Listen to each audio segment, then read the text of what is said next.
Hello friends, welcome to Sivakami garden. Friends, நம்ம செம்பருத்தி மஞ்சள் கலர் செம்பருத்தி செடியில் வந்து பூ வச்சு அரும்பு வச்சு கொட்டிடுதுன்னு சொல்லியிருந்தோம். இப்போ ஒரு வாரத்துக்கு முன்னாடியிலேருந்து நம்ம 2-3 முறை நிறையா ஸ்ப்ரே பண்ணியிருக்கிறோம். எப்சம் சால்ட்டு, சோப்பு தண்ணி எல்லாமே நம்ம ஸ்ப்ரே பண்ணி வச்சுருக்குறோம். இப்போ பரவாயில்ல. நேற்று கூட இந்த அரும்பு இன்னும் கொட்டையில் கொஞ்சம் பெருசாக இருக்குது. அப்படின்னா அந்த வெள்ளைப்பூச்சி வந்து கொஞ்சம் கம்மியாக இருக்குதுன்னு சொல்லிட்டு நினைக்கிறேன். நான் இந்த கத்திரிக்காய் செடியிலையும் இல்லை, தேடி பார்த்துட்டேன். நான் ஆரஞ்சு கலர் கனகாம்பரம் செடியிலையும் இல்லை. பாருங்கள், எல்லாம் எவ்வளோ நல்லா இருக்குதுன்னு சொல்லிட்டு அது நான் ஒரு செடியும் பார்த்து கீழே எல்லாமே இலையெல்லாம் கூட செக் பண்ணிட்டேன். பூச்சி இருக்குதான்னு சொல்லிட்டு இல்லை, பார்த்து நம்ம ஸ்ப்ரே பண்ணுறோம்.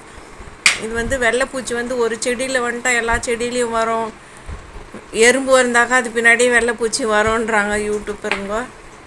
நம்ம அதை தான் பார்த்து நம்ம ஸ்ப்ரே பண்ணின்னு இருக்கிறோம். நான் நேற்று வந்து அந்த டெல்லி கனகாம்பரம் செடி எடுத்துகிட்டு ஒன்று மாற்றி வச்சோம். இன்னும் 4-5 தொட்டி இருக்குது ஃப்ரெண்ட்ஸ் மாற்றி வைக்கிறதுக்கு. அது நம்ம டைம் கிடைக்கும் போது தான் அதை மாற்ற முடியும். அது மாற்றினா நான் அது உங்களுக்கு கண்டிப்பாக வீடியோவில் காட்டுறேன். மல்லிகைப்பூ செடியிலே இன்றைக்கி நிறைய மல்லிகைப்பூ பூத்துருக்குது. எல்லா செடியிலையுமே பூத்துருக்குது பூவு. ரோஸ் வந்து 2 ரோஸ் பூத்துருக்குது. பாருங்கள் எவ்வளோ அழகாக இருக்குதுன்னு சொல்லிட்டு ரோஸு. இது வந்து பீர்க்கங்காய் செடி, நுர பீர்க்கங்கான்னு சொல்லுவோம் நம்ம ஊர் பக்கத்தில். நீங்கள் வந்து இந்திக்காரங்க வந்து இதை தோரின்னு சொல்லுவாங்க. இது வந்து கடலப்பருப்பு போட்டு நம்ம சப்ஜி பண்ணோம்னா அவ்வளோ டேஸ்ட்டாக இருக்கும் இந்த காய். இது வந்து நார் சத்து உள்ள காய். இது சாப்பிடும்போது வயிற்றில் வந்து எவ்வளோ இருக்கிற அந்த மலச்சிக்கல் எல்லாம் சரியாகும் அப்படின்னு சொல்கிறாங்க. நம்ம கார்டனில் நம்ம இப்போ தான் ஃபஸ்ட்டு முறை நான் வச்சுருக்கிறேன் அந்த செடியை. இது பாருங்கள், இது வந்து ஒரு பூசணிக்காய் கொடியா இல்லை சொரக்காய் கொடியான்னு தெரியல. ஆனால் நிறைய அரும்பு பூ வரப்போகுது. பூ வந்துச்சுனாக்கா தான் தெரியும். மஞ்சள் கலரில் பூ வந்தால் பூசணிக்காய், வெள்ளை கலர் பூ வந்தாக்கா அது சொரக்காய். இலை வந்து பெருசாக இருக்குது, அரும்பும் நிறைய வைக்குது.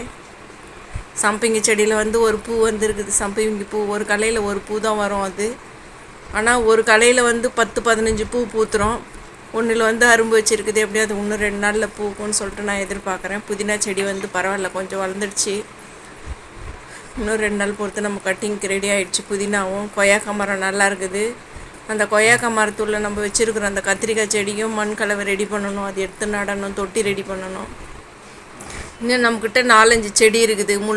முல்லைப்பூ செடி நடணும், இது எலுமிச்சங்கன்று நடணும். எவ்வளோ வேலை இருக்குது.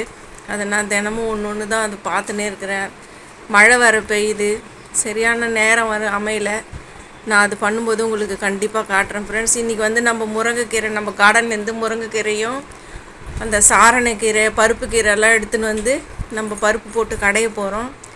முருங்கைக்கீரையில் வந்து எப்பயுமே தெரியும், அதில் வந்து மருத்துவ குணம் நிறைய இருக்குதுன்னு சொல்லிட்டு பிபி இருக்கிறவங்களுக்கும் சாப்பிட்லாம், லோ பிபி இருக்கிறவங்களுக்கும் சாப்பிட்லாம். முருங்கைக்கீரையில் வந்து அவ்வளோ மருத்துவ குணம் இருக்குது. இது பாருங்கள், இது வந்து நான் கடையில் வாங்கிட்டு வந்து அந்த மேல் தோலை கட் பண்ணி வச்சு அந்த சேப்பங்கிழங்கு எவ்வளோ பெருசாக முளைச்சிருக்குதுன்னு சொல்லிட்டு பாருங்கள். அந்த இலை எவ்வளோ பெருசாக அழகாக இருக்குதுன்னு. பருப்பு கீரை வந்து தானாக முளைச்சிது தான், நான் போடலை, நடலை. அதை 2 தொட்டியில் முளைச்சிருக்குது பருப்பு கீரை. அப்புறம் சாரணக்கீரையும் 2 தொட்டியில் முளைச்சிருக்குது. அது எல்லாத்தையும் எடுத்துன்னு வந்து இன்றைக்கி நான் வீட்டில் குழம்பு பண்ண போகிறேன். இந்த அழகுந்தழை செடி வந்து ஒரு தொட்டியில் 3 செடி வந்துருக்குதுன்னு சொன்னேன். அது வந்து ஃபுல்லாக சத்து பத்தலை. நம்ம அதை எடுத்துகிட்டு மாற்றணும். நெல்லிக்காய் மரம் நல்லா இருக்குது. சாமந்தி செடியிலையும் அரும்பு வருது, ஆனால் அது விரியவே மாட்டேங்குது. அதுக்கு அந்த கடுகு பவுட்ரு ரெடி பண்ணி கொடுக்கணும்னு சொன்னாங்க ஒரு யூடியூப்பில் ஒரு சிஸ்டரு. அதுவும் நான் ரெடி பண்ணி கொடுத்து பார்த்துட்டேன். அது என்ன ப்ராப்ளம்னு என்னால் கண்டுபிடிக்க முடியல. மாற்றி தான் வைக்கணும் போல இருக்குது தொட்டியில். இந்த செடியில் பாருங்கள் எவ்வளோ பெருசாக அந்த பூ வச்சுருந்தது. பூ இதுவாகிட்டு காய் கொஞ்சம் பெருசாக இருக்குது. இன்னும் 2-3 நாள் அந்த காயும் ரெடி ஆகிடும். மிளகா செடியில் வந்து எல்லா பூ வச்சுட்டு இப்போ மிளகா வைக்க போகுது. குண்டு மிளகா செடியில் இந்த திருநீற்று பச்சிலை செடியும் மாற்றி வச்சுட்டோம் நம்ம மண். இது வந்து அடுக்கு செம்பருத்தி. இதுவாக அரும்பு கொட்டாமல் தான் இருக்குது. பார்க்கலாம் இதில் வெள்ளைப்பூச்சி இருக்குதா என்னன்னு சொல்லிட்டு. இன்றைக்கி நம்ம செம்பருத்தி செடியில் வந்து 6-7 பூ செம்பருத்தி பூத்து இருக்குது. நாட்டு செம்பருத்தி 4 செம்பருத்தி செடி இருந்தாலும் அந்த ஆரஞ்சு கலர் செம்பருத்தி செடியில் வந்து இப்போ தான் அரும்பு கொஞ்சம் பெருசாக இருக்குது. இது பாருங்கள், நம்ம தொட்டிலேருந்தே நம்ம சாரணக்கீரை எடுக்கிறோம். வீட்டுக்கு வந்து நம்ம அது பருப்பில் போட்டு நம்ம கடையலாம். சாரணக்கீரை, பருப்பு கீரை எல்லாமே நான் எடுத்துகிட்டு நான் உங்களுக்கு வந்து காட்டுறேன் லாஸ்ட்டாக வீடியோவில். இந்த மல்லிகைப்பூ செடியும் பூச்சி அடித்த மாதிரி ஆகுது இந்த இலை. இதுவும் என்ன ப்ராப்ளம்னு என்னால் கண்டுபிடிக்க முடியல. மண்கலவை கம்மியாக இருக்குதா இல்லை வேறு தொட்டியில் மாற்றி வைக்கணுமான்னு தெரியல. உங்களுக்கு யாருன்னா தெரிஞ்சால் எனக்கு சொல்லுங்கள் ஃப்ரெண்ட்ஸ் கமெண்ட்ஸில். இன்றைக்கி நம்ம கார்டனில் இவ்வளோ தான் ஃப்ரெண்ட்ஸ். நம்ம தினமும் வீடியோவில் போடுறோம், நம்ம கார்டனில் என்னென்ன எடுக்கிறோம் என்ன பண்ணுறோன்னு சொல்லிட்டு. ப்ளீஸ் சப்ஸ்கிரைப் பண்ணுங்கள் ஃப்ரெண்ட்ஸ். தேங்க்யூ.